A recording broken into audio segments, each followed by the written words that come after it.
It is the 19th of October, 2014.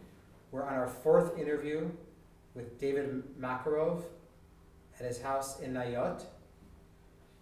Good evening. Hello. Hello. Good to see you again. Good. We left off last time. You immigrated to Palestine in May of 1947 with your wife Frida. You told me the story where we left off was you told me the story that you got out of the ship area in Haifa and you're on your way to Kibbutz Ganigar, which we'll get to in a sec. But the last thing that you told me was the story. Frida, what's that? Is it mine or yours? Okay.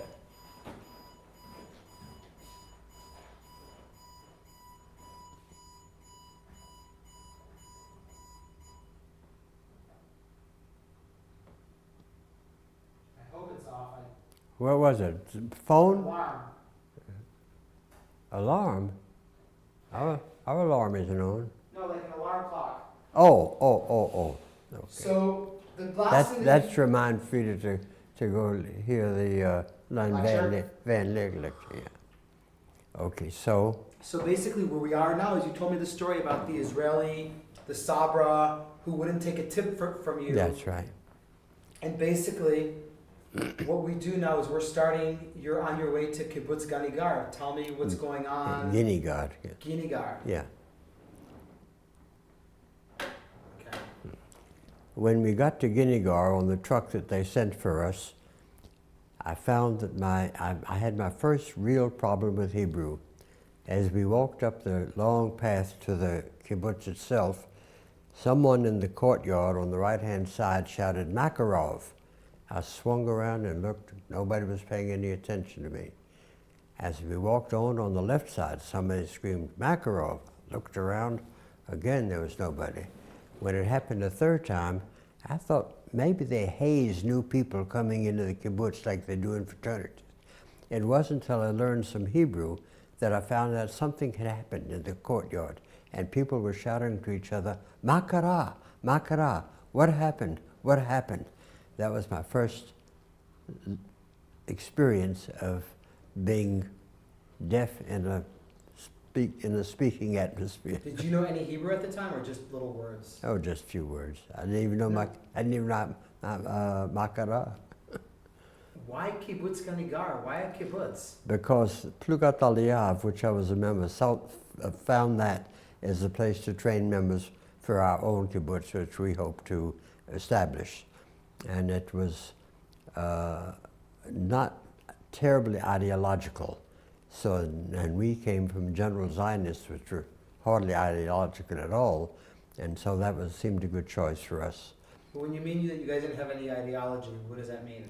It means they were not for Brente Later, or Cherut, or Achdut Avodah, or any of the other parties. They were members of Mapai, but they took it they were members light, so to speak. Can you give me an example?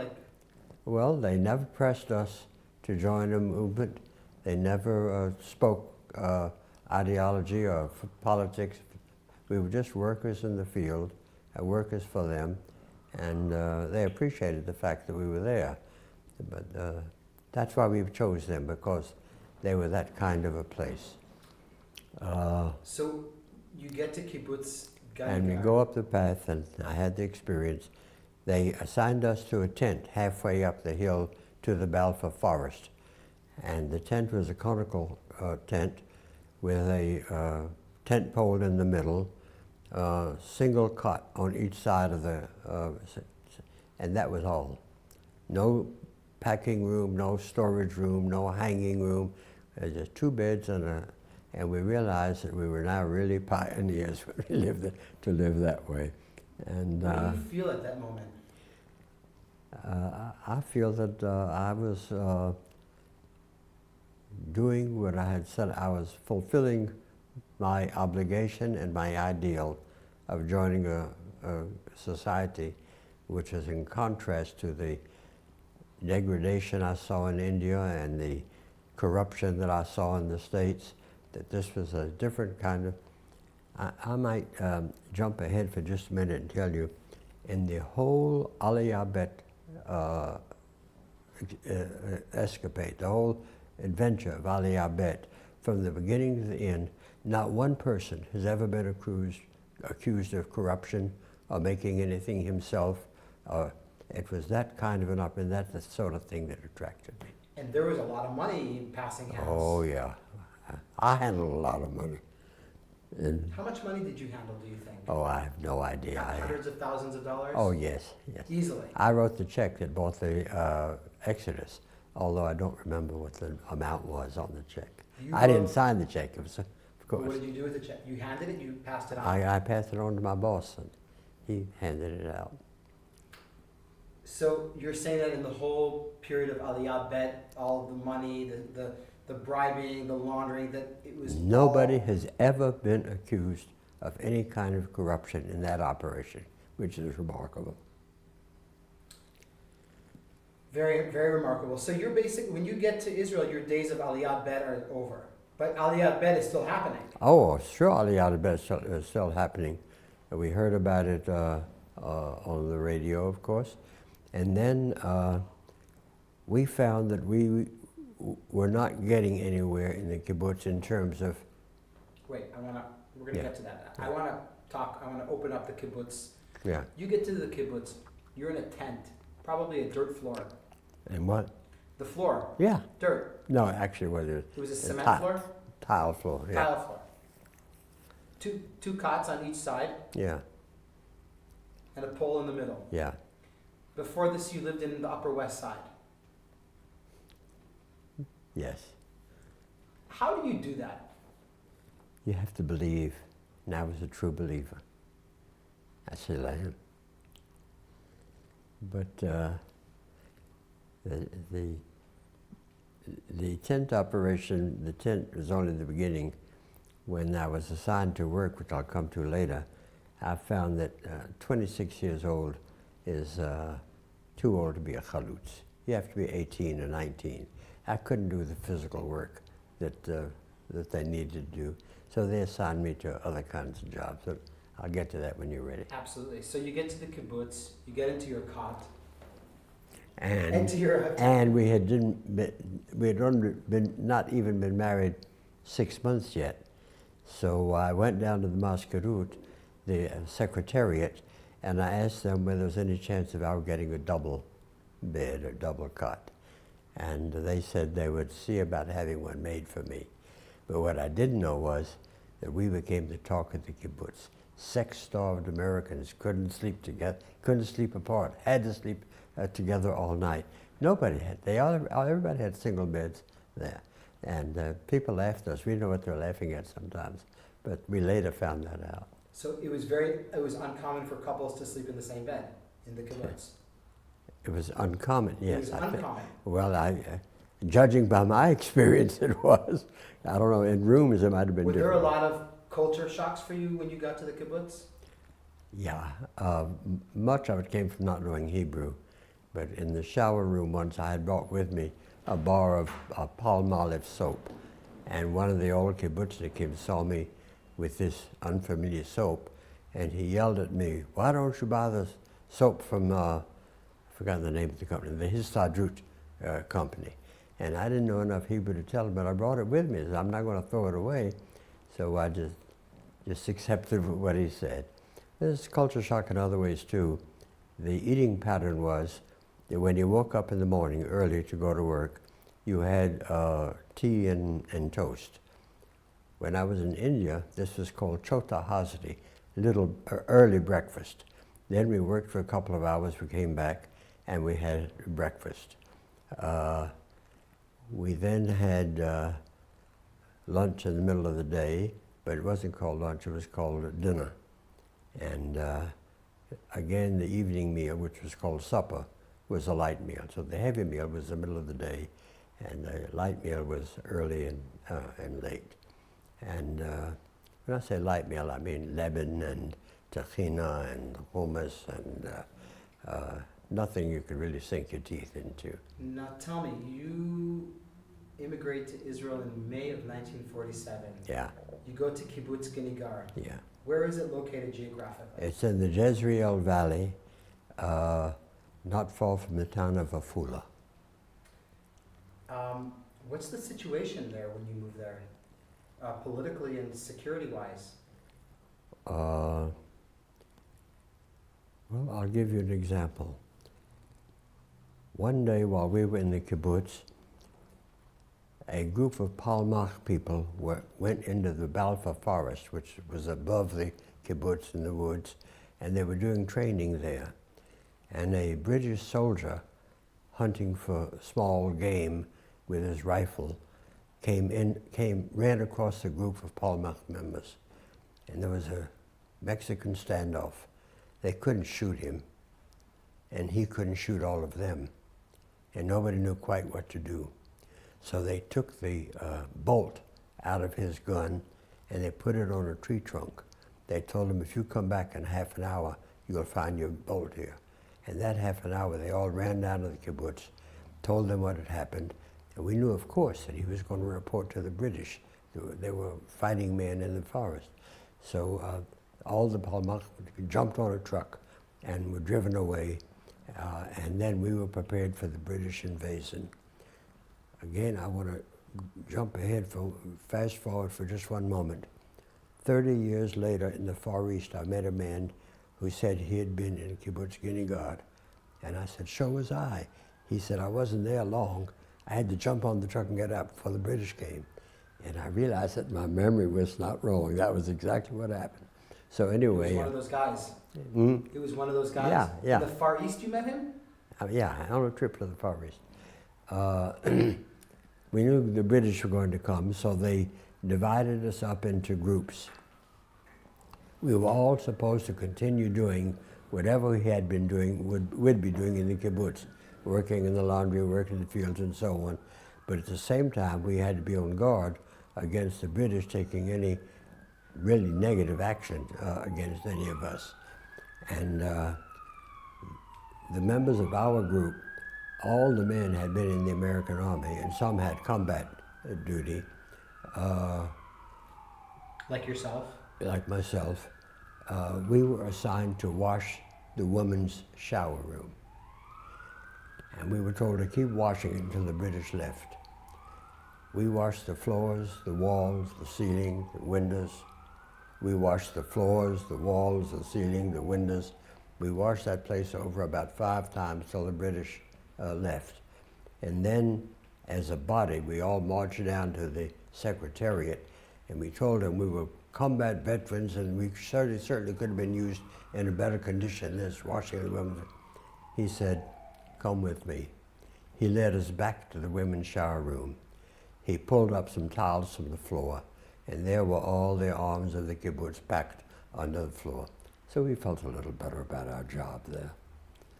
And you didn't know it when you were cleaning it? Of course not.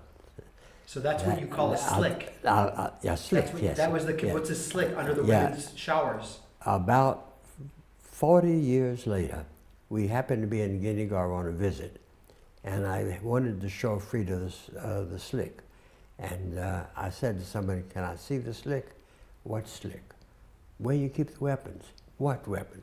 40 years later, they were still keeping tight-lipped about the fact that they had a slip and weapons. They weren't admitting it to anybody, even after the state was established and there was an army and so on. Did you ever see that slick? No, they wouldn't let me in. Well, I'm sorry, I did see it after we told them I had washed the floor and so on. And it was... So you had active members of the Palmach living in the kibbutz? We were not active. There were active members. There were? No, they had come in to train in the Balfa forest where they thought wouldn't be detected. And when they were detected, they jumped in the truck and went back to wherever they came from. The British soldiers went through the kibbutz looking for arms. Of course, they didn't find any, but they looted a few things. They took things they liked. We lost an alarm clock. And then I think just for pure meanness, they took 3 of my chessmen off the chessboard, so I wouldn't be able to play chess anymore. So the British do come in, and after the yeah. And what do they do? Do they arrest anybody, or they just make? No, they couldn't find any arms, so they What was their attitude? Their attitude? Well, one of our members was let me put it the other way. A British soldier clicked his rifle, and he turned to his friend, and he said, "That sound scares the hell out of him." And one of our veterans said in English, the first time I heard that noise was the last time I heard it.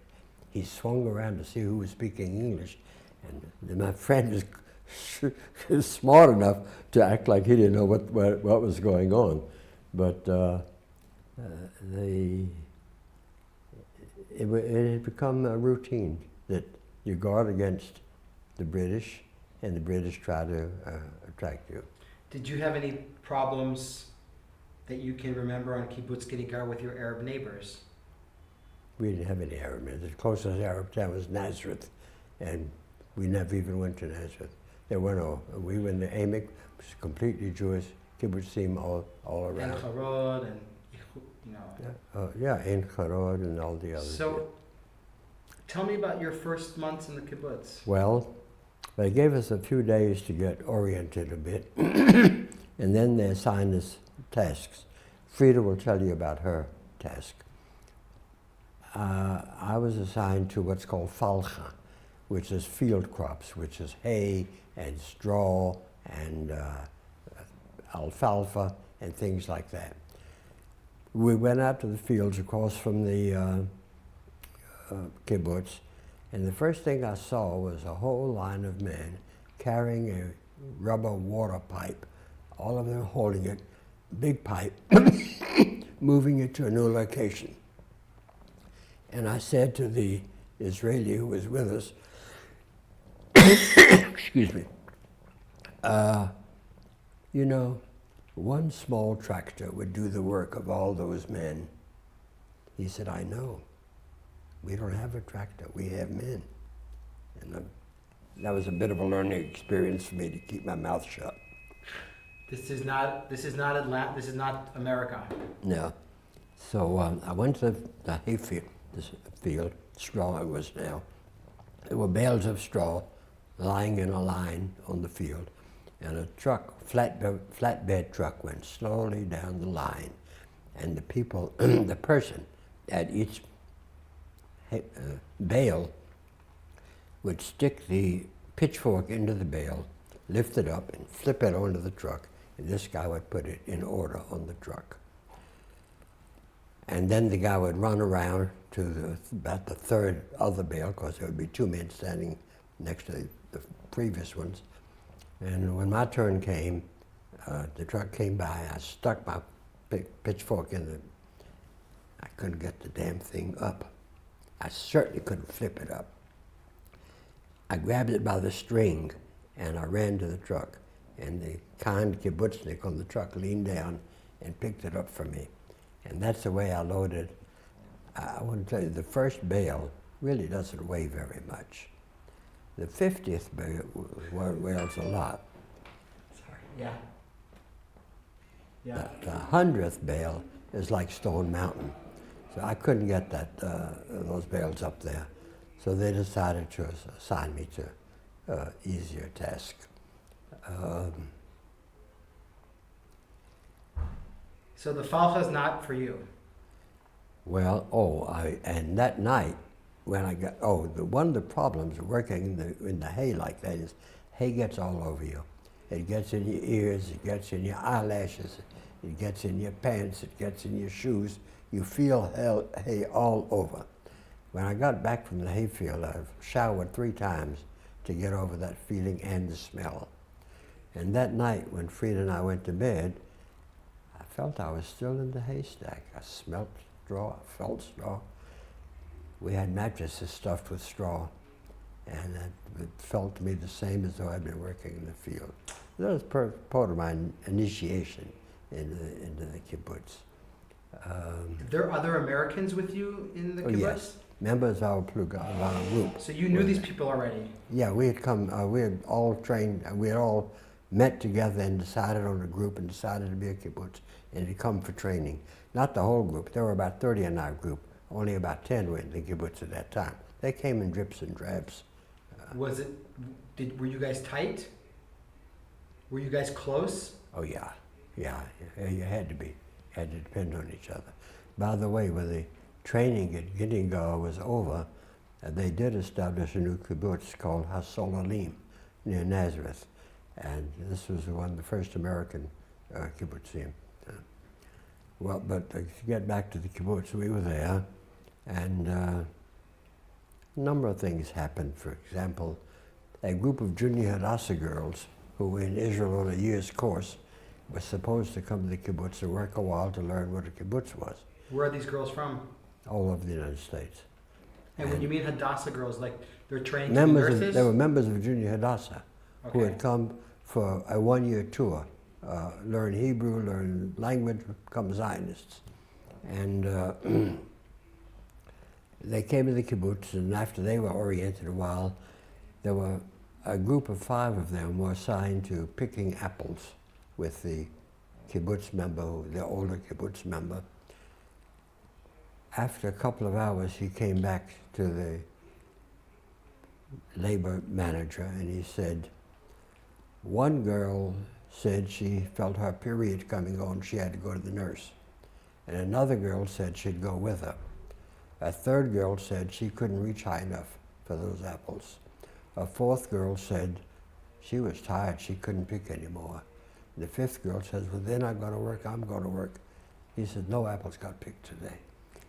So this is an indication of you really got to know how to work to live in the kibbutz. Did Americans, and this is kind of a general question, did Americans who came to Palestine in this period of time, I'd say, 46, 47, was it harder for them to assimilate than the European Jews? What was the difference? Well, it was hard to assimilate in the kibbutz because you didn't speak their language.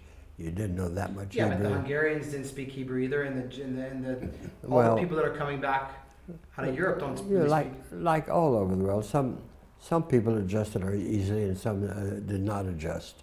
We had a hard time adjusting because we didn't know any Hebrew. They assigned us a Hebrew teacher who was a high school girl. She had no idea how to teach Hebrew. Did she know English? Not very much. I remember having an argument with her. The Hebrew word klum, I said it means something.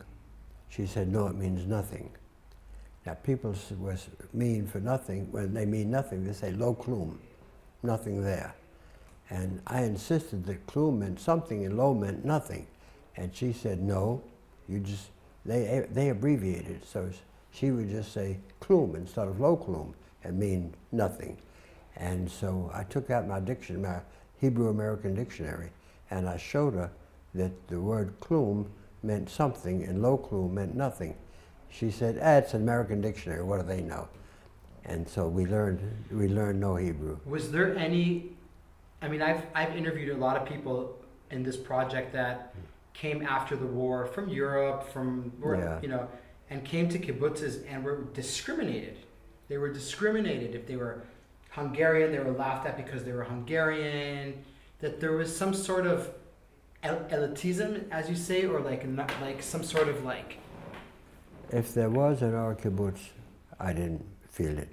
We felt that we were newcomers and they were veterans. They knew what they were doing. They told us we couldn't always do it, but we never felt that as Americans we were being discriminated against. Not even because we were general Zionists and they were highly Mapai, Labor Party oriented. No, we didn't feel any discrimination. In fact, they were glad to have us and tried to make us stay and wanted to do everything. They made all kinds of concessions to us. They were completely atheist kibbutz. They didn't believe in God at all. Right. But on Yom Kippur, when we were there, they laid on a truck to take us to Afula, to the synagogue, and back. In deference to our feelings that we were still somewhat observant. So that was not really a factor. Our factor in leaving the kibbutz was We were getting nowhere because we couldn't laugh with people, we couldn't joke with people. So you felt kind of out of place. You kind of felt out of place. Felt socially. Yeah, completely. In addition to which, we really couldn't do hard work, even what they considered not hard work. However, we had some adventures in the kibbutz that are worth mentioning. One time I was assigned to work in the potato sorting shed.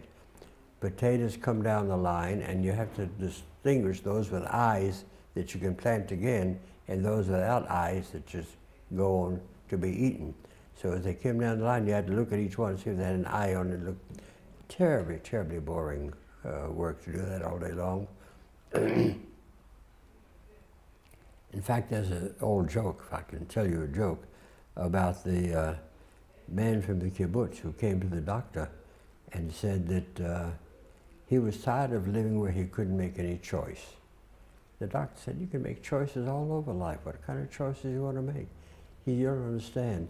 I work in this potato sorting. The only choice I can make is eyes or no eyes, eyes or no eyes. So one day I was bored with the work. I took what we called a portable radio.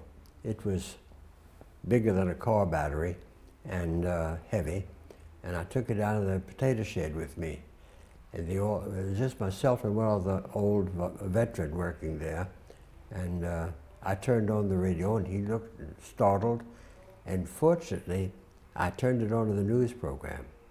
So as soon as he began to hear the news in Hebrew, he told me, shh. And he listened very intently to the news. Then when the news was over, there was music. It happened to be classical music, and he was a classical music enthusiast. So he was listening to the music while I was working.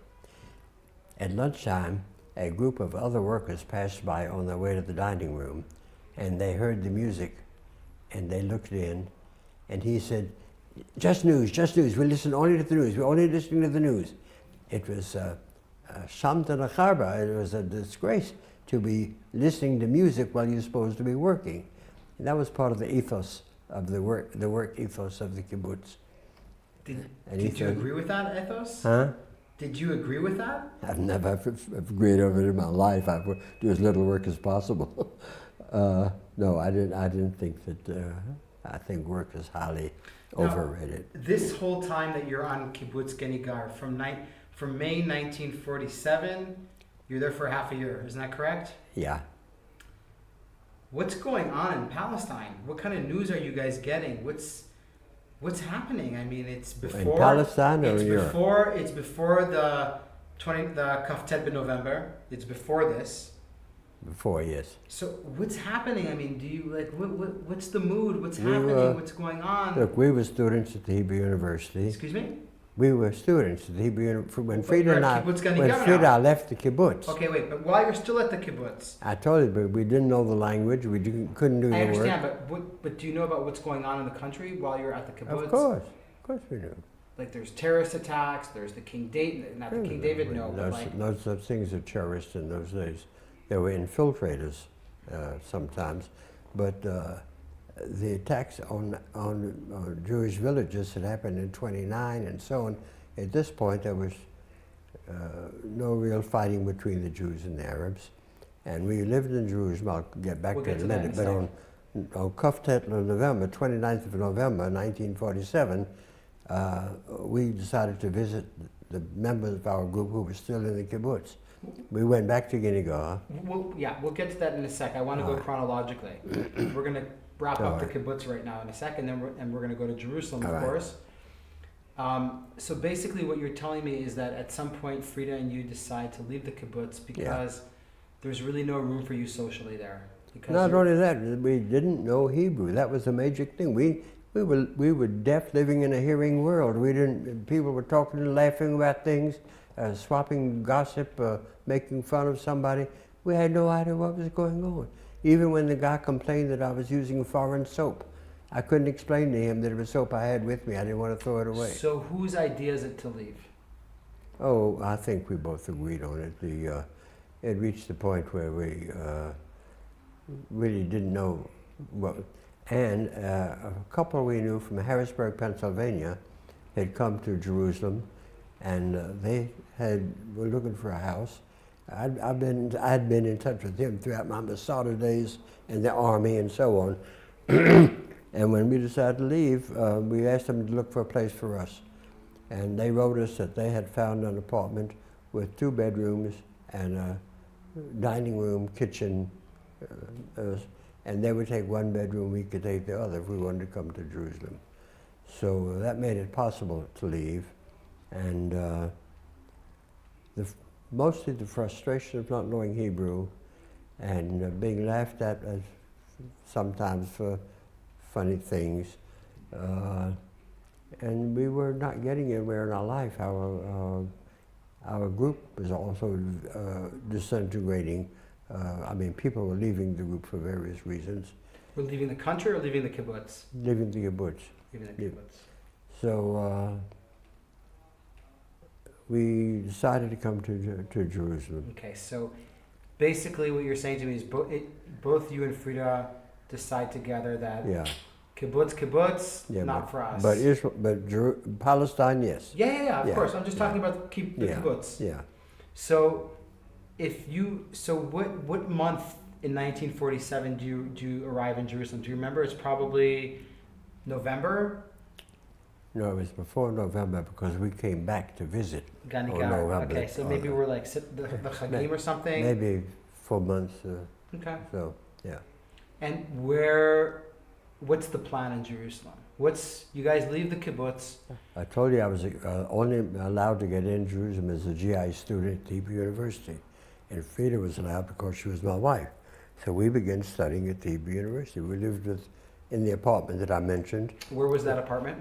On what was then Rehov Ma'alot. Now it's called Rehov Narkis. I know exactly where that is. Yeah, you know where the Ma'alot building is. Near Shmuel Nagid. You know, yeah, exactly, yeah. We lived in an old Arab house with outside steps going up. We lived on the ground floor. Walls about 2 feet thick, very few windows. I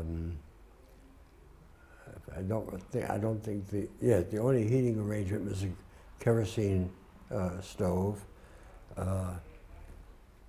And you're also living right near. Well, I want to say that when we finally got to Jerusalem, the kibbutz provided a truck to take us to Jerusalem when we left the kibbutz. They were very kind to us. They took us to the truck was a milk truck, so it went to the Tenuva office station, which used to be on the continuation of King George. Henrietta Sold, I think it's called. In Jerusalem? Yeah.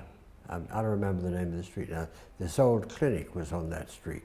Anyway, that's where the Tenuva office was. And then we hired 2 Arab men to carry our belongings off the truck to the house we were going to. Did you guys still have a lot of stuff that you brought from the States? Actually, I didn't know there were Arabs. There was a Faudem. They weren't Arabs. And again, I got a kick out of finding Jews doing that kind of work on their back. I later learned that there was a song, there was a story in Jerusalem about the Sabal, the porter, who has to carry a piano somewhere. He says he not only carried the piano, but he carried the stool, and the owner of the piano sat on the stool playing Wagner all the way on the piano. And then there was a little joke about this. 2 Sephardim are sitting on the balcony spitting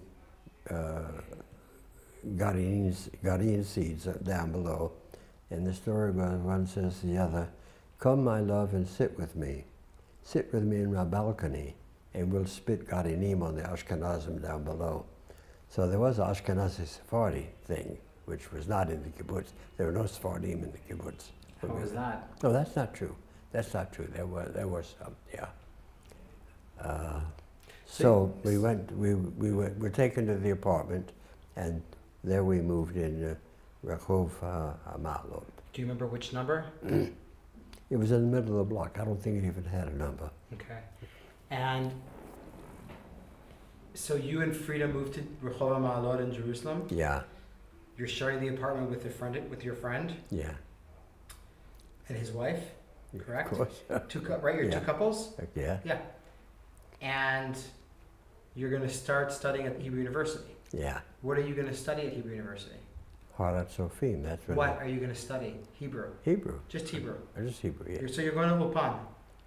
Well, it was a Hebrew University course. It wasn't exactly an Ulpan, but it was like, they taught like an Ulpan, yeah.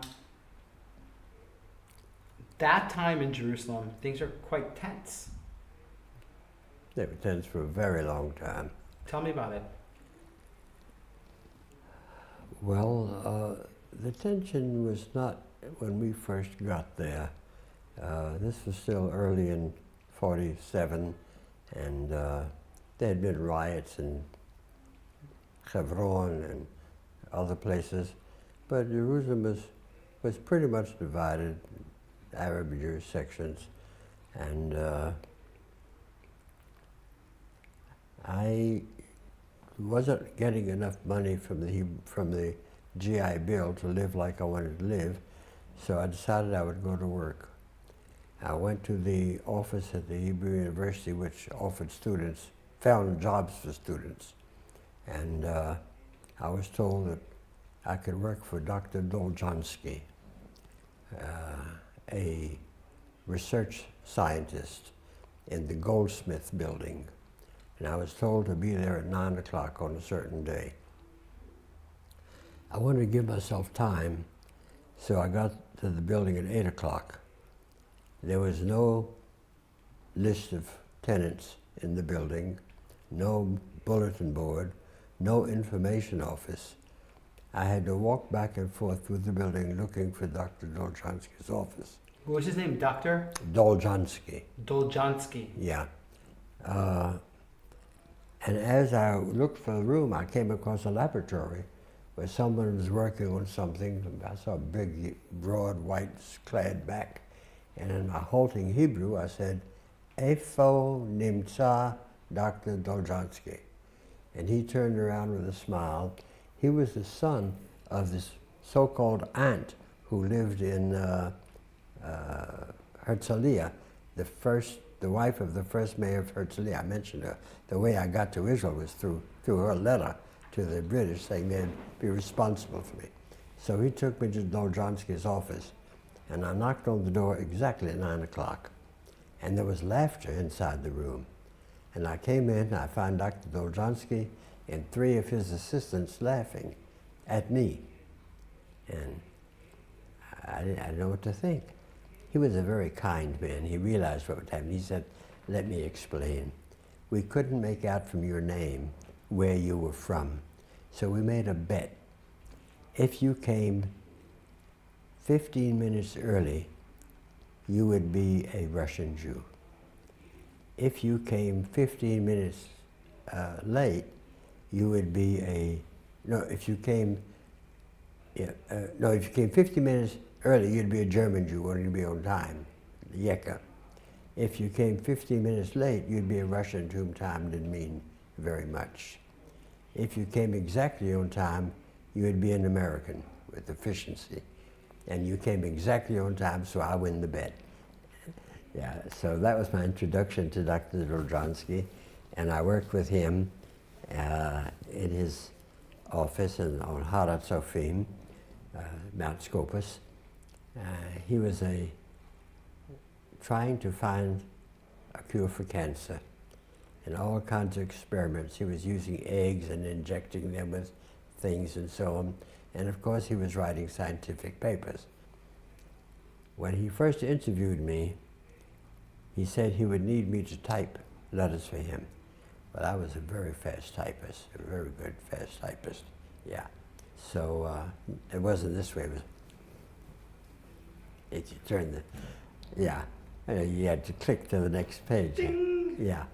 So he gave me a letter to write and told me to go to the next room and write the letter for him.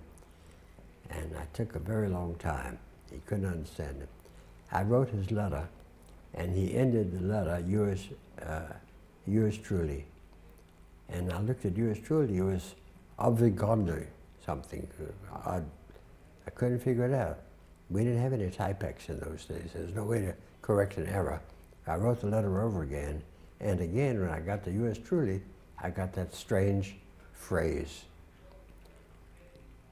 I began working on the letter a third time, and I realized then that this was a European typewriter, and it had a different keyboard than I was used to in America. The Z and the Y are... It was different anyway, and I couldn't adjust to it.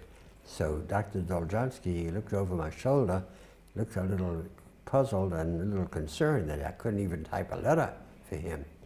And I said, look, this is a foreign typewriter. Let me come back tomorrow with my own typewriter. I'll show you what I can do. And I told you he was a very kind man. He said, okay. I came back the next day with my portable typewriter. I put it down on his desk. I reached for his bookcase, took a book and opened it up at random and typed the page very fast. To this day, I remember it was Arthur Koestler's, now I don't remember the, one of Koestler's books. Anyway, I wrote the page for him, and he was pleased. So then I went to work for him, and I had a problem. He had a problem. I would write letters. The first letter I wrote for him, I told you, said yours truly. That was something I had added to the letter. He had just put his name on the back. So when he saw me write a letter that ended up yours truly, he said, does he think I'm not true? Does he think I'm a crook? Why do you write yours truly? I said, oh, it's just a convention. He said, well, don't use it again. So the next one I wrote, yours sincerely. He said, you think he thinks I'm not sincere, that I'm fooling him?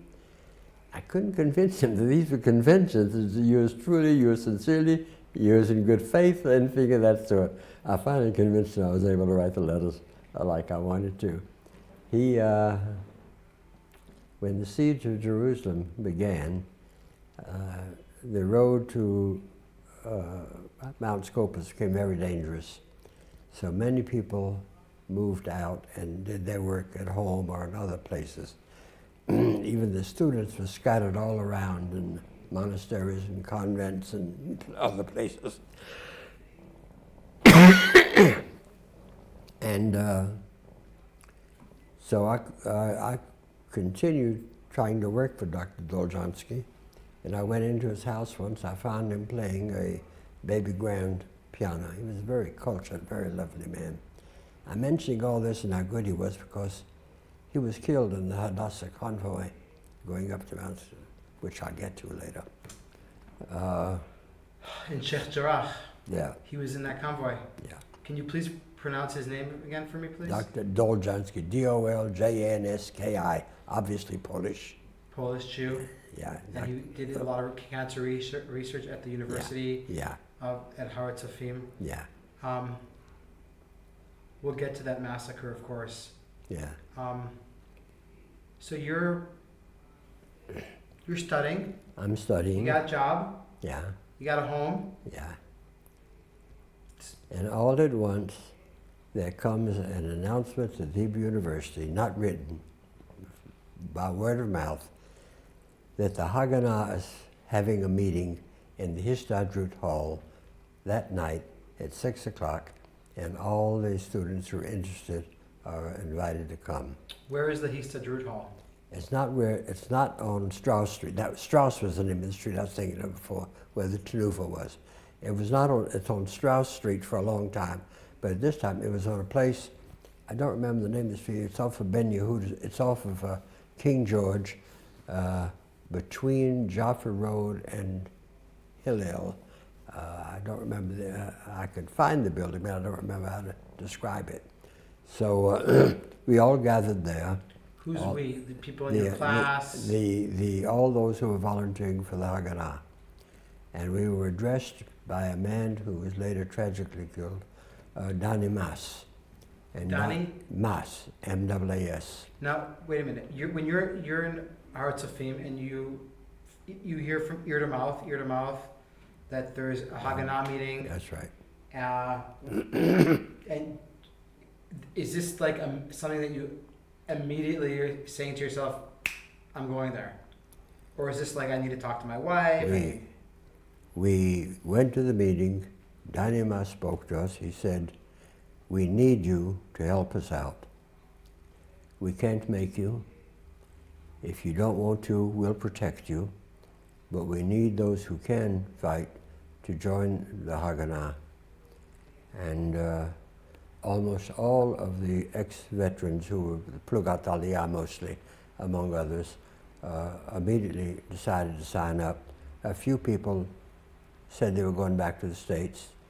A few people said they didn't come to fight. They were going to keep doing what they were doing. But the great mass of us went down to sign up. They lined us up in 3 rows. Wait a minute. This is the same day that they approach you at the university? Mm-hmm. Same day? Yeah, that evening. That evening. That was a and meeting. do you tell your wife about this? Oh yeah, she came with me. She was, of course. She came with you to the all the wives, most of the wives came with her. And this is all like Machal people. These are all foreigners who are studying at Hebrew University Hebrew. Yeah, they weren't all Machal because there was no Machal at that time. Right, but it was all foreigners. There was almost all foreigners. Were there people from like Great Britain and South America and Australia? Yeah. And not only the English-speaking countries, but others too. South America. So we were lined up in 3 rows. The front row were those of us who had been in an army and had combat duty. The second row were those who had been in an army but had never been in combat. The third row were those who had been excused from army service, which was almost entirely the rabbinical students. And a thing grew up in Jerusalem. We were called Kita Aleph, Kita Bet, the first row and the second row. And the third was called Kitat Harabanim, which in short, I forgot ways, not an anagram, when you put a word some words together to mean another word. Anyway, they were called Chara. Kfutzat Harabanim. Chara, which means excrement, yeah. And or S-H-I-T. Yeah, they didn't deserve the name because they did well, but the fact that they were all rabbis and had not served in the armies made the others call them Chara. Yeah. Now, this is the same night that this guy Donnie Mas talks to you? Yeah. What does he say to you? How does he... He told I told you. He said, that's it, simple as that? Right. We need you. We can't make you stay. We'll guard you if you stay and don't fight. If you want to go home, we'll say goodbye. That's all. So almost all of us joined. How many people were in that lecture or in that meeting? Around, roughly? 20? About 30 men and maybe 20 women. And they line you up in lines. Yeah. You're in the first line. Yeah. Did they induct you into the Haganah at that moment? Well, I don't even remember they were really inducted in the Haganah.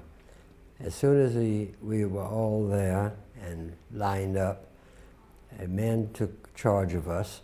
His name was Yosef Nevo. He originally was Yosef Levine. He was the son of my so-called aunt in Herzliya, Chana Levine, and who was the wife of first mayor of Herzliya. And he took over, and after a few words, he said, "You will report to my." Oh, I'm sorry. I should have mentioned this. Ezra Spice Handler, who was in the row behind me. Who? Ezra Spice Handler, was in the row behind me. He said, "Hey, you've been in the army. How long do you think it'll take before we have to get into combat?" I said, "Ezra, all armies are alike. It'll take them 6 weeks to do the papers. It'll take them another 6 weeks to call us into duty. By the time we have to fight, the UN will have settled this problem." He said, "Wow." Just then, Yosef Nevo says, "You will report tomorrow morning with two blankets and 2 mills." Ezra kicked me in the back. He said, with such advice, we could lose the war. Anyway, as we broke up the meeting, everybody was talking, why do we need 2 mills? Mill was a small coin, hardly worth anything, part of a lira, maybe the 100th part of a lira, and nobody could figure out why did we have to bring 2 mills? And some of the great American brains came up with theories that the Haganah is not going to pay the bus line for the ride out to where we're going and back. So these mills will indicate how many they took, and then they'll have to pay the Haganah. We're not going to pay getting on the bus. And a more lurid explanation was they'll count the number of that went out, and then they'll count the number that are coming back, and they'll know how many fell in the meantime. And there were many other explanations, and nobody could figure it out. So we went home, we went to sleep. At about 1 o'clock in the morning, Aryeh, with whom we shared the apartment, pounded on our door and he says, I got it, I know why he said 2 mills. We said, why? He said, that was his accent. He meant 2 meals. You should bring 2 meals. We said, God, there are going to be a lot of hungry soldiers tomorrow. So Jerusalem was the scene of American Meshuggah wives going out at night looking for stores that are waking up storekeepers to sell them sardines and cheese and so on. And that was the... And you never got sworn in, hand on the Bible with the gun. You never got sworn in. I never even got a paper saying it was Remember Haganah. Okay, we're going to get to this training in a second. Years and years later, when they had a Haganah Veterans Association and I wanted to join, I had no way of proving I'd been in the Haganah. But Joseph Nevo was still alive, and he certified that he knew me and that I had been in the Haganah. Lucky for Yosef Nevo. Yeah. So, how long did this period last of you being a student and working in Jerusalem? I don't think it was 2 months. Wow. Because the situation was becoming worse and worse. And that's what I want to talk to you about. I want to talk to you about the situation. What's the situation like in Jerusalem? I mean, it must be really tense. Well, I want you to talk about before you went into the Haganah. Even while I was in the Haganah. You're going every day from downtown to Har Tzafim. You're going through Arab neighborhoods. Yeah. You're going through, what's the situation? What do you see? Nothing had happened yet. It was all tense, and some things began to happen. The Arabs from the old city attacked a section.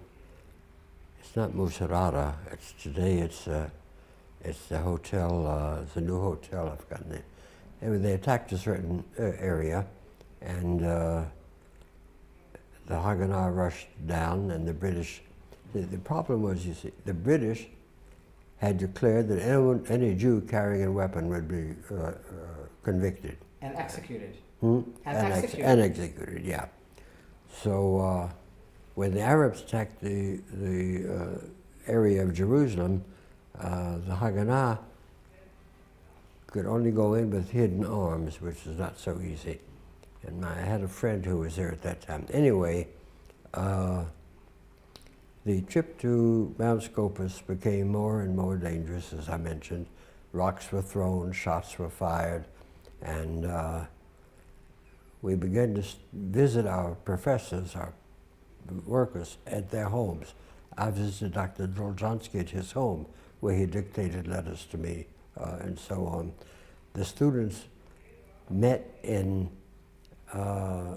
Terasanta, the big church. They met in Histadrut Hall. They met in anywhere we could find a space. Nobody could really get safely to Mount Scopus. The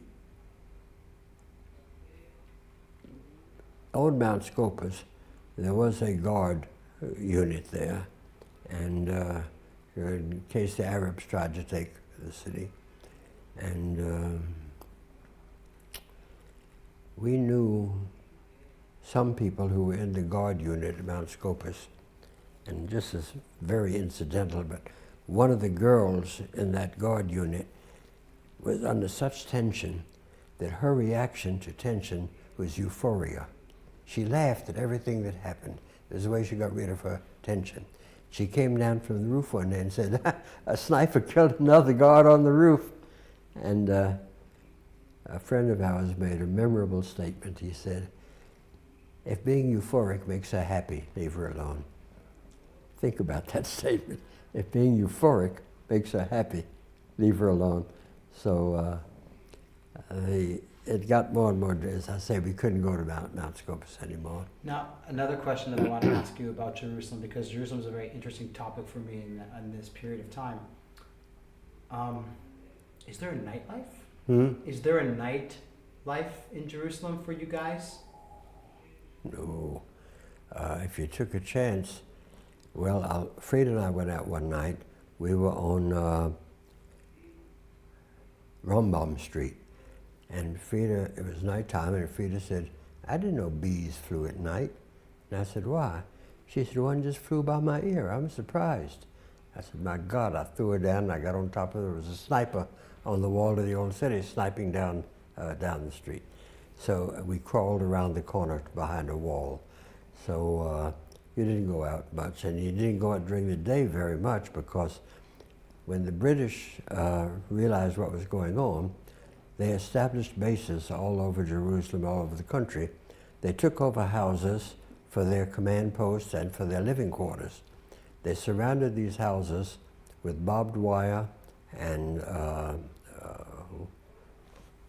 pyramidal stones so a car couldn't get in. And you had to have a pass to get in and out. Because Bevan was then the Prime Minister of England, I think he was the Foreign Secretary. Foreign Secretary, yeah. We call these Bevangrads. And there were Bevangrads downtown, there were Bevangrads out here, and we learned to try not to walk close to a Bevangrad. You can never tell when a British soldier would decide to take a pot shot at somebody and then declare he had threatened him. So it was dangerous to walk close to the Bevangrads. And we didn't go out at night much alone. Once we went to a movie, but we were scared to death all the way there and all the way back.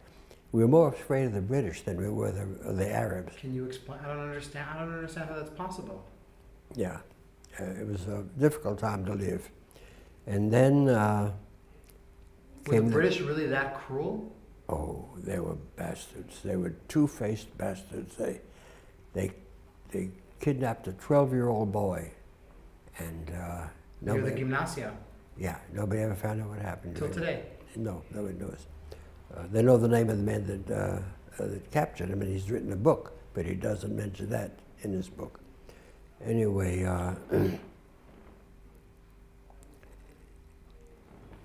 so they were not nice. The British. You said that you were more scared of the British than you were of the. Yeah, the British had arms, and they could protect themselves, and they could charge us with things. The Arabs were, but there weren't many Arabs around at that time because it was already a tense time.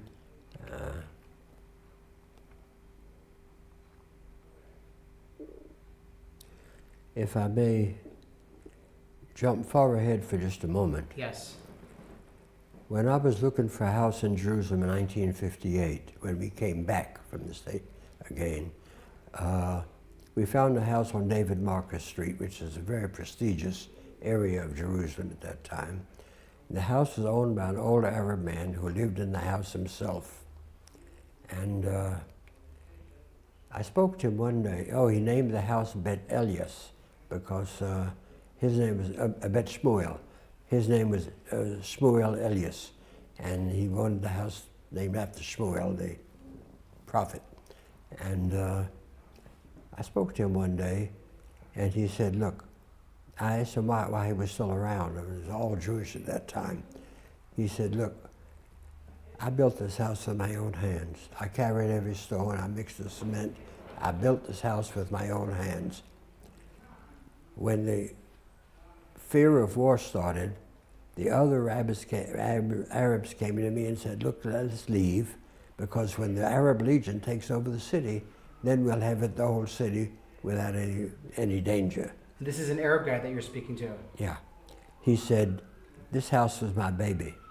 I never got married. Obviously I never had children. The only thing I had in the world was this house that I'd built myself. And I said, I'm not going to leave. He said, I didn't leave. And where are those Arabs today?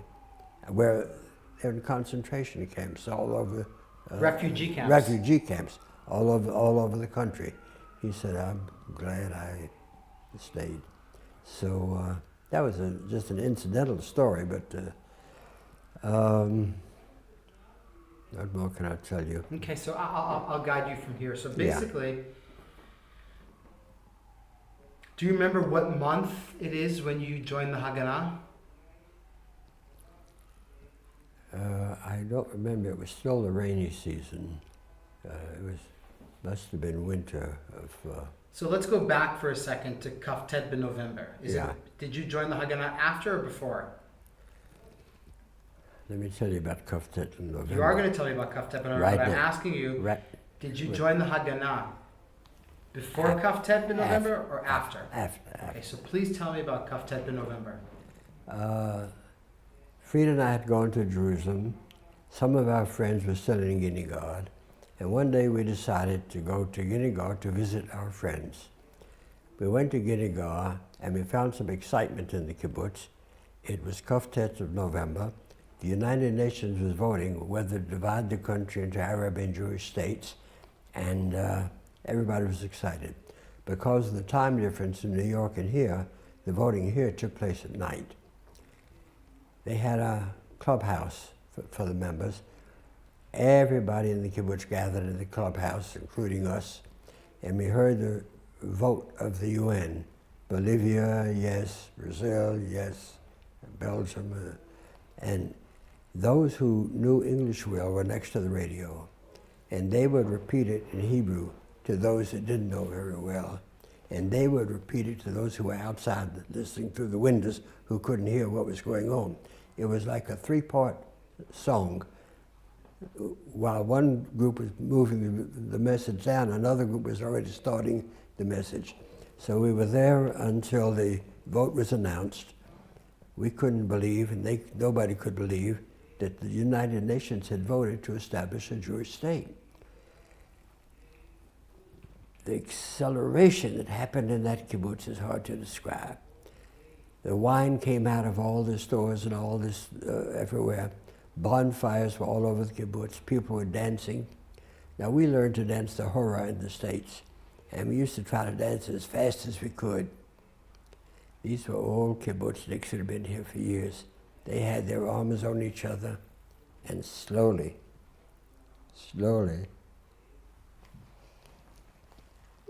it was very meaningful. And the young people, of course, built bonfires and started dancing and jumped through the fire, and finally excitement died down a little, and we had to come back to Jerusalem. We knew that the milk truck was leaving at 5 o'clock in the morning, so Frida and I went down to the milk truck. Now, milk truck is a flatbed truck, and on it are these big metal cans. On top of the cans is a canvas, and on top of the canvas was us. And those cans rattled and jumped and bumped and so on. But that was the only transportation there was to Jerusalem. It's a long ride, too. Yeah, long ride. So we got down to the entrance to what is today Petach Tikva, and there's a cutoff road there that goes past where the it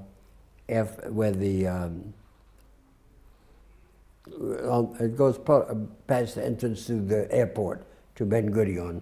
It cuts off from going down south. You go across and then you go back to Jerusalem, which is a voyage going through Tel Aviv. So we were on that cutoff road when a man stood in the middle of the road with a rifle and held out his hand, and we saw the driver turn around and go back. And we asked him the first time the truck stopped what happened. He said, traffic on that road has been fired on by the Arabs, and we're trying not to use it. Those were the first shots of the War of Independence, the morning after December 27th.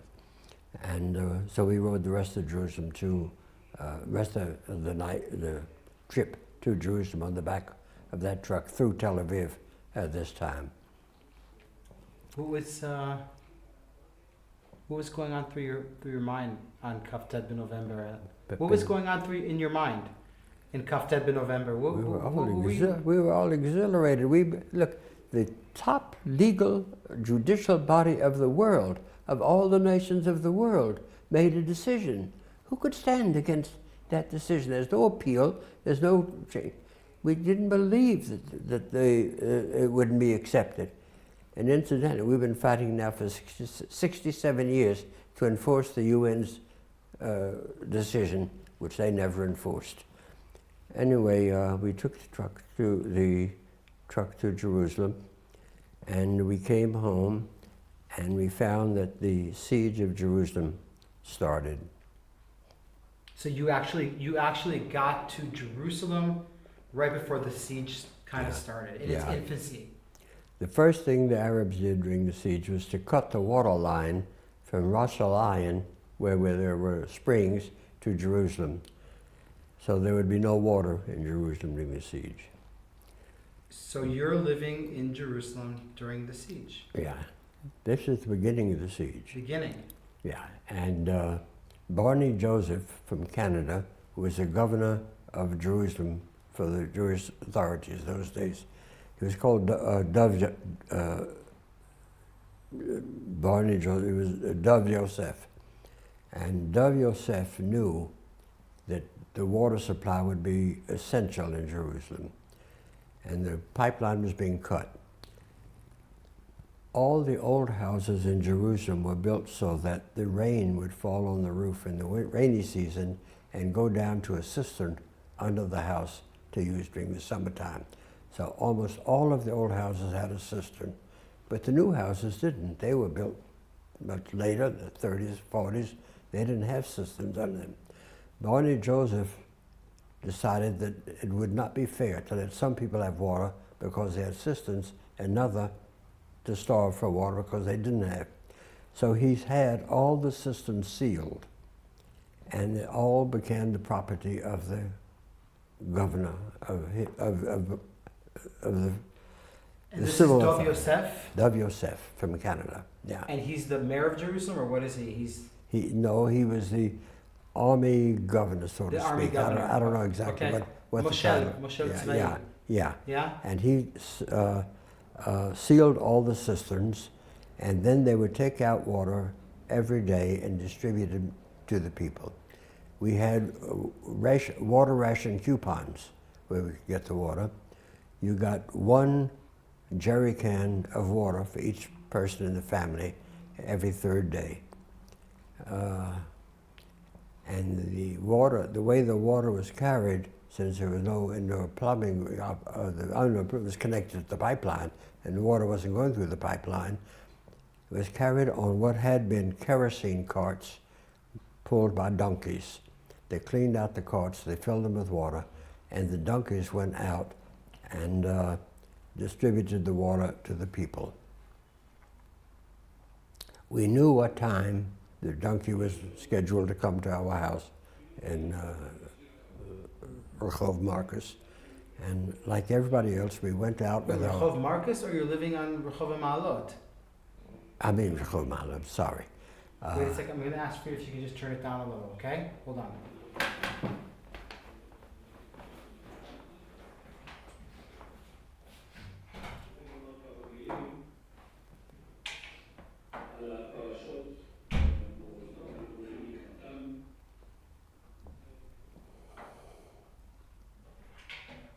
Perfect.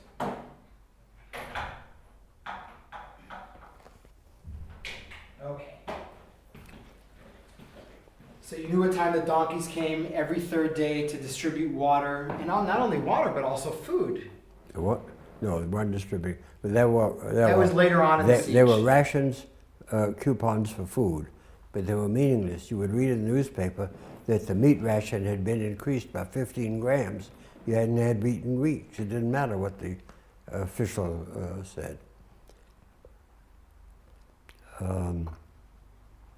So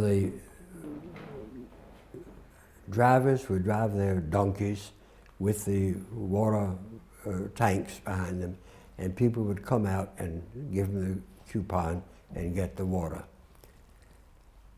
After a while, this became dangerous because of the shelling from the old city. People going out to the water were hit with shells. So then they built bomb walls in front of many of the buildings out of concrete, and you could stay behind that wall and then run out and get your water and run back. Even so, there were people who were killed by bombs, so the custom became to go out and put your vessel, whatever it was, out on the curbstone, and he would come by. They forgot about the rations at that point, the ration cards. He would come by and fill each vessel as he went by. Then you would run out and get your vessel and take it home. It was a very common sight in Jerusalem in those days to see a whole block lined with water vessels standing on the street waiting for the waterman. These were the real heroes. The donkeys and the donkey drivers were heroes because the shells were falling at those days. Well, how do you live on one pach of water every 2 or 3 days? You put aside a little bit for drinking. You put aside a little bit for cooking, if you have anything to cook, which we often didn't. Then you used whatever you had to wash whatever clothes you could no longer stand. But you didn't let that water go to waste. You wrung out the clothes back into a bucket or something, and you used that water to clean the stone floor. And you didn't let that water go to waste. You mopped the stone floor up and you wrung the water back out, and you saved that money. And that's the... Ken. Who's there? Orders ought to take the deep southern accent. My orders ought to take David and Frida Macarov out of here. Lieutenant, do you know what I could do to you? I'm a major, and you're a lieutenant, and I'm ordering you to take certain people out. He said, Major, I know that you could put me in the brig or the canteen or whatever you call it here, and you could do that with my other pilot too. But you don't want to deprive the Israeli Air Force of 25% of its air power, do you? Nobody else in Jerusalem could fly these planes. He gave him a long song and dance. Who was this pilot? An American guy? A guy whose wife you're going to interview, Jerry Renov. You'll interview Beatty Renov, whose name I'll give you. And Jerry and I were all friends. He's the one that met me at Haifa Port when we came in. And I didn't know he was a pilot. He was a pilot in the American Air Force. So he joined the Israeli Air Force, and he was a pilot. And he said, Major, I know you're a major, and now you know you can put me in the brig, whatever you call that stuff, but my orders ought to take David and Frida Macarov back, and if I don't do that, I'm going to be court-martialed. And then he gave him a song and dance, how important David Macarov was to the Air Force, how the war would be lost, the enemy would overcome us, a fantastic story about my importance. And the major finally looked impressed, and he said, okay. Not only did he let us go, he carried our suitcases and put them in the 2 planes. Okay. And that's where we're going to stop right now. No, one moment. Okay. have some... So, when we were over the hills of Jerusalem... Flying, of course. I said, Jerry, shouting over the sound of the plane, thank you. I never knew you to follow orders so explicitly as to come into Jerusalem for us. He said, orders? What orders? I heard you needed to come out, so I came for you. But I'll tell you one thing, I'm never going to fly back to the field in Jerusalem where that major is anymore. Okay, enough? Enough for tonight. Okay. Yeah. And we have to get back. The problem is I remember stuff later that I should have told you. And also we need to talk about where you were on the 15th of May, 1948, because we already talked about after the establishment. Do you remember where you were? Anticlimatical. Okay, well, we'll talk about it next. We're going to talk I'll about... I'll just tell you, we were in our house on Mahalot Street, and we heard Ben Gurion announce the state. That was it. That was it. Okay. We didn't even go out to celebrate because No? the Arabs were still shelling.